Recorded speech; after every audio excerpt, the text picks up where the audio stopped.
या श्लोकात भौतिकवादी विचारधारेवर सरळ सरळ घाव घातलेला आहे. आता आपण अशा विश्वात प्रवेश करणार आहोत ते आपल्या चर्मचक्षूंच्या परे अनुभवांच्याही पलीकडे आहे.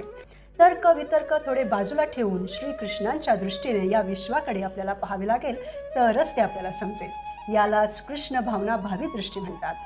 भगवंत आपल्या सर्व चुकीच्या धारणांना एक एक करून खंडित करणार आहेत. शिक्षक हो, अशा विश्वामध्ये जाण्यास आहात ना तयार? हे अर्जुना, अशी कोणतीच वेळ नव्हती की जेव्हा तू नव्हतास, हे राजे नव्हते किंवा मी नव्हतो, म्हणून शोक करण्याचे कारण नाही. मनुष्याच्या मृत्यूनंतर शरीर नाश पावते, पण आत्मा शाश्वत तसाच राहतो. तर येथे भगवंत सांगतात की बाह्य दृष्टीने या जीवनाकडे बघणे सोडून आंतरिक दृष्ट्या आत्म्याकडे बघा. आत्मा हा परमात्म्याचा अंश आहे. परिणामात्मक दृष्ट्या वेगळ्या आहेत, पण गुणात्मक दृष्ट्या समान आहेत. प्रत्येकाच्या इच्छा वेगळ्या असतात आणि त्या सतत वेगळ्या राहतात. व्यक्तिगत भेद राहणारच. तसेच ईश्वर आणि प्रकृतीमध्येही भेद आहे.